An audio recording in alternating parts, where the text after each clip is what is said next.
Eto na, The Unstoppable mga kapatid. Ang ating panonoorin naman ngayon ay galing kay PH Update. Eto, matindi rin ito mag-example. At matindi rin ito manood mga kapatid, lalo ng kanyang mga opinion, no? Tayo na may panonoorin din natin ito at bibigyan ho ng opinion at reaction. Ito ang title, Breaking News, Pacquiao nag-sorry na. Oh, question mark, tanong, nag-sorry na? Kanino, di ba? Attorney Guanzon Supalpal si Romualdez. Ayan, patungkol po dyan ang ating panonoorin mga kapatid. Galing po kay PH Update, simulan na ho natin ito. Grabe, may Sir, ano pa, sabi may to? wangwang pa. Yung Senador Pacquiao. Bawal po yan dito, sir. Nagagad kami. Drop pa kayo. Ha? Naiwan lang. Naiwan kami sa... Bawal po kayong dumaan dito eh. Hindi naman mukhang mga kasambahay yan. Nagsisinungaling na naman si Senator Manny. Bakit ka natutok sa akin? Sir, bawal po kayo dito, sir. Tatabi to. Di ba dami yung cellphone mo? Kasi, ang aangas ho nitong mga kasambahay nitong si Senator Manny Pacquiao. Dito sa Okay. video na to mga kababayan, pahiya ho itong si Martin Romualdez. Diyan sa naging interview nitong si Atty. Rowena Guanzon dito kay Ma'am Sas Rogando Sasot kagabi. Abang lang ho kayo mga kababayan, marami hong isisiwalat itong si Atty. Rowena Guanzon dito sa video na to. At itong si Manny Pacquiao nang hingi na ho ng paumanhin kaugnay doon sa kabalbalan na ginawa ng kanyang driver at kasambahay dyan sa EDSA Paslig. Manalo ho muna kasi kayo. Pagkakalibel nyo na itong si Rafi Tulfo, daan-daan kayo dyan tapos mainit ang Sorry. issue ngayon, maya-maya wala na. Ganun ho pagka senador na. Pero pagkakandidato pa lang kayo, naku, isang buong linggo, baka 2 linggo kayo pinag-uusapan pagka kayo ang dumaan dyan sa EDSA bus lane na yan. Hay, Naalala ko kay Senator Rapi Tulfo, no? yun na nga mga Ito yung nangyari, nag-sorry na, di ba? Ano mali doon? Sabi daw ng gano'n, no? Tama ba? kababayan, rekta ho muna tayo dito sa kay Manny Pacquiao bago ho tayo pumunta dito sa naging talakayan. Ay, Itong si sorry. Atty. Rowena Guanzon at itong si Ma'am Sas Rogando Sasot kagabi. Heto ho, ito yung, teka lang. Ito. Kasi naman sa mga kasambahay po, wag naman nung ganyan. Porque kay Manny Pacquiao po kayo, ito yung opinion ko lang, ano? Medyo mabait dapat tayo. Ayun, nakikita niyo ho yan ng mga kababayan. Ganyan ho katindi ang mga dorogista ngayong mga panahon na to. Kaya, kailangan na ho Ano yun? nating tanungin ang ating mga otoridad, PIDEA, PNP. Ano na ho bang ginagawa nyo? Ano na ho bang nangyayari sa Pilipinas? Tanghaling tapat ha, hindi na ho sila nagtatago yung mga sa mga bakanting bahay, di ba? Yung mga bakanting lote. Doon ho nila ginagawa yung mga ganyang klaseng aktibidades. Pero ngayon ho mga kababayan, sa gilid-gilid na lang ho. Hindi na ho nagtatago itong mga durugista na to. Tignan nyo naman ho itong mga kababayan. Grabe naman yan. Wala na ulit silang takot, no? Grabe naman OMG! yan. Yan ho mga kababayan, Hala. ang imahe ng karsada ng Pilipinas ngayong mga panahon na to. Oh, halimbawa, opinion lang ito, vision, reaction. Halimbawa, yung nag-a-addict na yan, na sumisingot-singhot na yan, umakyat sa bahay kasi nga nangangailangan siya, wala siyang pera, kailangan niya ng pera, kailangan niyang magnakaw, di ba? Halimbawa lang, umakyat doon sa isang pamilya, mga natutulong, tapos nahuli siyang may kinukuha doon mga gamit, tapos ginawa ng adik-adik na ito, tinumba lahat ng pamilya. Ibig sabihin nun natin, talagang nilapastangan niya yung bahay na yon, yung mga natutulog, kasi nga nakilala siya. Halimbawa lang, tapos itong lalaki na ito, bumaba, tapos nahuli, tapos ito ay biglang binengbeng. O ilayo natin ng konti. Nakauwi ng bahay, lumipas ang 1 buwan. Tapos may kumatok, tinukhang. Binengbeng sa ulo. Ngayon, sino dapat ang mas karapat dapat mabuhay? Yung pamilyang pinuntahan niya na nilapastangan nito, itong adik-adik na to? Sino dapat bigyan ng katarungan? Yung nag-a-addict? Base ho sa mga balitang naririnig ko, gusto nilang bigyan ng katarungan yung mga nag-a-addict at yung mga nagbebenta, etc. Yung mga natutumba ng dahil daw po sa war on illegal powder. One or puti powder. So, ang pagkakaintindi ko, gusto nilang ipagtanggol itong mga to. Gusto nilang bigyan ng katarungan.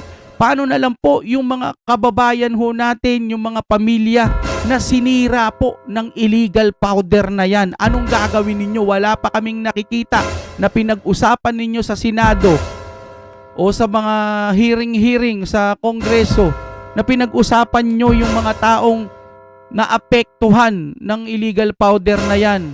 Mga sumakabilang buhay, mga hinaras na mga nag-aadik-adik. Nakakita na ba kayo ng ganong balita? Wala. Ang nakikita lang natin human rights sa mga nag-aadik-adik at sa mga nagbebenta-bentang mga napatumba, mga tinumba. Laging ganon, di ba? Tayo naman din ay naaawa yung mga ganyang klaseng tao. Biktima lang din naman sila ng mga nagtutulak, di ba? Kaya anong ba dapat gawin doon sa mga nagtutulak? Ikulong? Sabi nga ng ating Pangulong Duterte, yung mga kinukulong daw ng mga nagbebenta, nagluluto lang din daw sa loob. So wala rin nangyayari. Kaya nga, yung pag may natutumba, hindi niya na hinahabol kasi nga, mas okay na yan kaysa makapahamak ng pamilya yung mga ganyang tao. Di ba? Ang linaw-linaw. Ngayon, ayaw mo sa Duterte. Bakit? Bakit ayaw mo sa Duterte? Ba't ayaw mo sa Duterte? Ayaw mo ba ng pagbabago? Ito, lumalabas na naman yung mga ganito. Wala na naman silang takot. Di ba? Ay, nako. Panahon po ni Tatay Digong, wala ka nang makikitang ganyan. Nagtabaan na yung mga dating nag-aadik-adik. Ngayon, ano nang nangyayari? Wala na. Ayan na naman. Ay mga kapatid, nakita ko lang sa gilid si Marcoleta nating mahal. Ayan po, hindi ko naman ini-endorse yan pero para sa akin dapat nyo pong iboto yan. Marcoleta. Bakit? Matapang to eh. Talagang ayaw niya sa mga kurakot. Yun lang ang nakita ko nahagip ko lang kasi ng mata ko. Yan o ang imahe ng mga komunidad sa Pilipinas ngayong mga panahon na to. Diba? Nakakatakot ho. Grabe. Yang mga yan, diba, pagka babatak yung mga yan, hindi pa sila nakabatak, yung mga normal sila. Medyo normal sila. Pero ano na ho yung mga yan, praning na, naghahanap na sila, yung susunod na sundot nila. Hindi ho. Yung susunod na sundot, kailangan eh. Kasi pag nawala na ata yung epekto niya, hindi ko lang kung sigurado. Pag nawala na yung epekto niyan, yung pagsingot-singot nila, aburido na yan, kailangan masundutan. Wala kang pera. Aakat ka ngayon sa bahay ng ibang pamilya. Ano gagawin mo sa pamilya? Pag wala kang makuha, makilala ka. Hindi matino utak mo, di itutumba mo yung pamilya. Kawawa yung pamilya. So, sino ba dapat matumba? Haba na naman tong kwentuhan natin. Tuloy na natin, mga kapatid. Tayo gaganyan, baka kala si Gagin. Hindi ho, base ho ito sa mga nakikita natin sa katagal-tagal nating nanonood ng mga ganyang klaseng video sa social media, sa mga testimonya ng mga nagbagong buhay, kung ano yung mga naging experience ba nila dyan sa mga ganyang klaseng gawain. Yes. Talagang wala ho silang iniisip paggising ng umaga, tanghali, bago matulog, kung hindi yung ipinagbabawal na droga na yan. Ito, Essence ng otab. grabe naman yan, oh. Grabe, oh. naman yun. Nagpapahaba ng oras. Di naman huli. Naalala ko tuloy yung may in-interview yung police, di ba? Sabi niya, hindi, ano lang daw yun, pangpalakas, pangpahaba ng oras. Ano ba yun? Damn. Shit. Yan. Kung makita ng mga pulis yan, pag kunyari nakita yun ng mga pulis, yan. Ay, hindi, nagpapahaba lang yan ng oras. Ganon. Tanong lang naman yan. Nagpapahaba ng oras, kawawa naman. Baka, di ba, ganun nung iniisip ng mga pulis natin. Saka bloodless. Kunyari yan, may daladalang itak o kung anong armas na dadalhin yan, tatakbo yung ating mga pulis kasi nga bloodless. Bloodless ang putik niyan. Hindi ko kagaya nung panahon ni Tatay Digong, takot na takot ho yung mga yan. Baka nung panahon ni Tatay Digong, ang trabaho ng mama na yun, naglalabas sa bahay nila, nagwawalis-walis, nagtitimpla-timpla ng kape, merong pakinabang sa bahay. Pero ngayon ho mga kababayan, balik na ho sila, kumbaga balik trabaho na sila. Yan ho trabaho nila nagpapahaba sila ng oras. Grabe naman yan. Naknanto ko. Grabe kang makabuga, Brax. Parang tampo yung bibig mo, What a smoke. Oo. Pagka-smoke, inabot niya yung buhok. Grabe, oh. Ano lang kita. Kawawa Pilipinas. Bumabalik na ulit sila. Nakakadismaya yung ano ngayon, no? Wala ako kasing konkretong direksyon ng administrasyon kung anong gagawin nila sa mga ganitong klaseng ganitong klaseng gawain eh. 'Di ba? Bloodless, 'di ba? Wala akong konkretong direksyon ng ating bansa pagdating sa ekonomiya, pagdating sa agrikultura, pagdating sa kriminalidad, pagdating sa paglaban sa ipinagbabawal na droga. Kaya yan ho ang mga naglalabasan ngayon sa ating mga karsada. Ngayon, sabi ko naman sa inyo mga kapatid din. Salamat po PH Update. Sabi ko naman sa inyo, doon tayo sa meron ng resulta. Meron ng mga nagawa. Meron ng ratings na mataas pagkatapos ng kanyang pagiging presidente at itutuloy po ng ating VP Sara. Nangyayari na kaso ngayon ginugurgor lang siya. Doon tayo sa mga totoo. Huwag na nating hintayin magkamali ulit. Nako. Huwag na ho tayong magpabudol. Okay? Ito na ho mga kababayan, hindi na ho natin itutuloy to kasi kumbaga talagang masyado hong bulgar na ika nga, hindi na ho nila tinatago. Ito ho yung kumpletong video na kung saan makikita nyo yung driver at kasambahay nitong si Pacquiao. Ito. Ay, Grabe okay. naman yan, Senator Manny. Hindi ka pa nanalo ha. Oh. Grabe, may Sir, ano pa, may ito? wangwang pa. Yung Senador Pacquiao. Bawal po yan dito, sir. Nagbayagan kami. Ha? Naiwan kami sa... Bawal po kayong dumaan dito eh. Hindi naman mukhang mga kasambahay yan. Nagsisinungaling na naman to si Senator Manny. Ang gaganda ng mga suot, no? Mga maaangas eh. Kasambahay, kasama ka sa convoy. Kasama. Naiwan daw sila ng hagag. Oh. Sir, bawal po yan dito dumaan, sir. Ha? Sir? Bawal. Piruin mo, no? Nandiyan sila sa gobyerno, mga nagpapatupad. Pero yung mga nasa gobyerno, sa bagay, wala pa naman, no? Wala na pala siya sa gobyerno. Kaso tumatakbo. Po dito yan, sir. Hindi naman mukhang kasambay ang mga yan. Maaangas, nanduduro. Manny Pacquiao, yung mga kasambay mo nanduduro. Ganyan ba sila makipag-usap? Pag ba kinakausap ka ba nila, dinuduro-duro kang gano'n? Ano na tayo eh. Sir? Ba't mo pinapababa yung cellphone niya? Wala namang gano'n.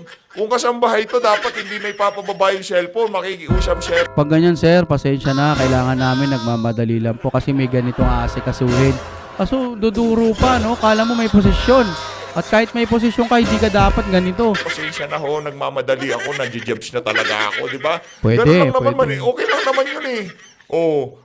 Madadaan naman ho talaga sa pakiusap. Dispensa. Nagkamali ho ako ng liko, pero bawal dyan, di ba? Bawal dyan. Matitikitan ho talaga kayo. Sabi ko, tama ko yung sir. Bakit ka natutok sa akin? Sir, bawal po kayo dito, sir. Tatabi ko. Di ba dami yung cellphone mo? Ang aangas ho nitong mga kasambahay nitong si Senator Manny Pacquiao. Itatabi ko. Ibababa mo cellphone mo. Ganun ho ba dapat makipag-usap pagka magiging senador ang amo nyo? Ano ka ng toko?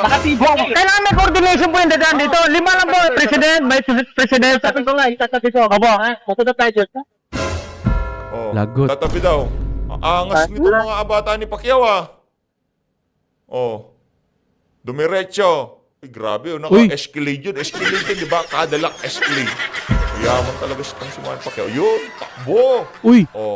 Yan mga kababayan. Nakita nyo kung anong klaseng pag-uugali. Ano yun, kung dumiretso? gaano kaaangas yung mga tauhan ni Manny Pacquiao. Huwag ko kayong maniwala. Naku, sinungaling talaga to si Manny Pacquiao. Ito, sabi niya dito. Nga ka ngayon, Brad.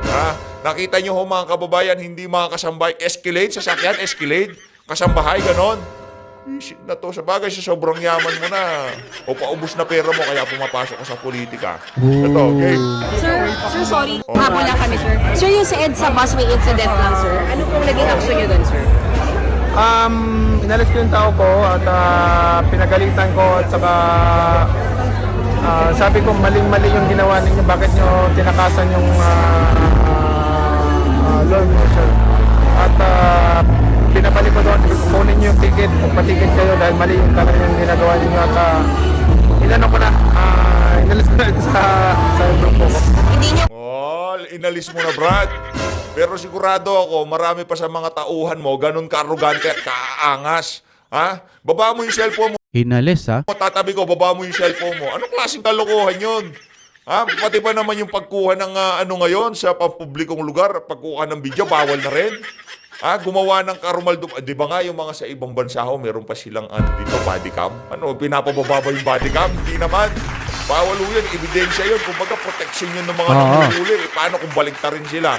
Oh, senatorial candidate amo nila. Kung walang ebidensya, di sila nayari. Sabihin lang nitong mga to, napagtripan kami dyan sa EDSA Bustling, pinadaan kami, tapos bigla kaming ganon. Okay lang kay sir, yung ganong ugali, sir. Bawal sa akin yan. Bawal. Ano, karakas mo pa lang the way na makipag-usap yung mga mga tauhan mo, feeling entitled na hindi ka pananalo, kala mo kung Masisira si Pacquiao niyan pag ganito, no? alam mo kung sino na, 'di ba? Siguro itong si Manny Pacquiao pagka closed door na lang, kasama niya yung mga tauhan niya, ganun siya ganun niya kausapin, nakikita nila yung kaangasan nitong mama na to. Kaya, wag ko kayong maniwala diyan, ha? Wag ko kayong maniwala diyan kay Pacquiao kasi ngayon pa lang, ha, nakikita na ho natin ang totoo niyang Sisira tuloy pag-uugali, siya pag ika ganun. nga. Eto ho, rekta na ho tayo dito kay Ma'am Sas Rogando Sasot at dito kay Atty. Rowena Guanzon. Wala ho tayong maraming pasakali dito. Pakikinggan ho natin yung mga revelasyon itong si Atty. Rowena Guanzon. Game! At i-share na lang po muna ito para maraming makaalam sa napakainit na issue ngayon na kinasasangkutan ng party list nina Attorney Rowena Guanzon at ni House Speaker Martin Romualdez. Para malaman natin ang buong detalye, ayan na, nandito na si Attorney Rowena Guanzon. Magandang gabi po sa inyo. Hindi ko alam si Madam kung ano ba to, dilawan. Ayaw din niya kay PBBM, di ba? Pero malamang baka ayaw niya rin kay BP Sara. Tingnan natin, ha? Attorney Guanzon. Magandang gabi, Sas. And salamat sa panayam na ito. At sana yung mga kababayan natin abroad ay makakita rin ito dahil itong mga isyong ito ay hindi lamang sa ating bansa. Nararapat din pag-usapan ninyo dyan sa abroad bilang mga Pilipinong kumikita ng pera at income na bilyon-bilyon piso na ginagastos ng ating gobyerno. Yan. Okay. Ma'am, hindi na ako magpapatumpik-tumpik pa. Nag-file ang inyong party list na Komunidad ng Pamilya Pasyente at Persons with Disabilities or P3PWD ng petition for mandamus with urgent application for the issuance of a writ of preliminary mandatory injunction. Mahaba ito. Laban kay House Speaker Martin Romualdez at Grabe naman ho yan, no? Ibang klase ho itong si Tambaluslos. Napakarami ho niyang kinahaharap na problema ngayong mga panahon na to. Merong doon sa budget, dyan sa budget ng PhilHealth, o doon sa kulang-kulang na BICAM report, doon sa enrolled bill, napakarami hong issue. Napakarami hong issue nitong si Tambaluslos. Ngayon, ito pang kay Atty. Rowena Guanzon. Kaya para sa sa Supreme Court at sa Ombudsman, aksyonan niyo ho ng mabilisan itong mga ganitong klaseng mga ganitong klaseng petisyon. Mga ganitong klaseng reklamo labang kay Tambaluslos. Kasi meron ho talagang problema itong mama na to sa tingin natin. Meron ho talaga siyang problema. Meron ho talaga siyang ginagawang mali. Kasi sunod-sunod ho. Eto, si Atty. Rowena Guanzon, hindi naman natin kaalyado yun. Ay nga yan, pinklawan, dilawan. Pero dahil tama yung mga sinasabi niya, hindi naman dahil pabor sa naratibo natin na binabanatan natin itong si Tamba, dahil ho yun na nararapat. Tama naman ho yung sinasabi niya. Dapat yung mga PWD, yung mga hindi makapagtrabaho, sila ho talaga dapat sana ang unang nakaka-access sa mga tulong ng pamahalaan. Hindi ho yung mga malapit sa partido, malapit kay congressman, hindi ho yung mga yon. Di ba sinasabi natin dito sa PH Update, yaang mga mahihirap, yaang mga bedridden, yaang mga walang pambili ng gamot. Hindi yung mga akap-akap na yan, yung mga sinasabi nilang kapos ang kita. Hindi yung mga ganon. Okay lang naman kung talagang ginugusto nilang bigyan yung mga butante nila, wala tayong magagawa dyan. Pero sana naman, unahin yung mga may kapansanan nating mga kababayan, yung mga senior citizen, sila ho talaga dapat pinagtutuunan ng pansin kasi yung mga yan di na makapagtrabaho. Kasi inuuna ho nila yung mga nila, yung mga tauhan nila, yung mga butante nila, yung mga leader nila. sa Secretary General na si Reginald Velasco. And as I've read the petition, ito ay nag-ugat dahil ang inyong isang nominee na si Maria Camille Luwansing Ilagan ay hindi pinag-oath taking. Okay, paki-explain po sa amin kung anong nangyari dito. Ang maalala niyo po, nag-file ng isang petition laban sa akin, si Cardema. Kaya po na TRO ang COMELEC. Itong si House Speaker Romualdez, kahit wala siyang TRO, ay hindi niya ako pinayagang manumpa o oath. Ang importansya ng oath na yan ay kine-question din namin na unconstitutional yan. Ayon sa House rules na internal nila, ay kailangan ka pang manumpa na tinatawag na ceremonial affirmation oath sa speaker bago ang congresswoman maka-start ng kanyang functions and literally makaupo doon sa plenary. So hindi po ako si Commissioner Guanzon nakaupo. Ay, wait lang, ma'am. So, Yes. hindi kayo pinag-oath. Ito yung background Okay. ng kay Doktora Camille Ilagan kung bakit siya ngayon. Dahil po 'di ba nag-substitute ako doon sa first set of nominees, yung number 1 na nominee nagka-cancer yung anak niya. And she could no longer. So, all of them resigned and the board substituted my name. Yun po na TRO. So, hindi po ako nakaupo ng 2.5 years. Finally, the Supreme Court issued a ruling in December na si Attorney Guanzon, dahil dating commissioner ng COMELEC, ay hindi makakaupo as substitute. At parang na-technical ako doon. Dahil dapat daw nakaupo muna yung nominee na original at nag-resign bago ako nag-substitute. Anyway, hindi naman yan ang rule noon, pero since yan ang sabi ng Supreme Court, yan ang rule ngayon sa COMELEC. Ngayon, dahil dyan, nag-utos ang Supreme Court na magsumite ang P3PWD Party List number 8 ng bagong nominee. Diyan pumasok ngayon si Dr. Camille Ilagan na isang educator. She has a doctorate in business administration and is president of the Luwansing College in Rosario and is also one of the owners of Rizal College in Taal. So ang pinasok naming nominee ay talagang qualified at yun ang pinili ng board dahil may family din po siya na advocates ng children with special needs. Okay. So pumunta na kami doon, nag-proclamation ng COMELEC, nag-oath na si Dr. Ilagan sa isang RTC judge at pumunta na doon sa speaker. Antay kami ng intay until December 18 ay last day na bago mag-Christmas. Kaharap na ni Speaker Romualdez, si Dr. Ilagan, kaharap na mismo, ilang di pa na lang doon mismo sa plenary floor. Dahil pinaupo naman siya doon ng isang USEC. Pero at alam ni Romualdez na nandun siya. Pero before that, sinabi niyang ayaw niyang ipa-oath si Luwansing ni Dr. Camille Ilagan kung si Attorney Guanzon ay nandyan pa sa P3PWD. Grabe naman ho itong si Tambalustos. Napakawalang yaho itong mama na to.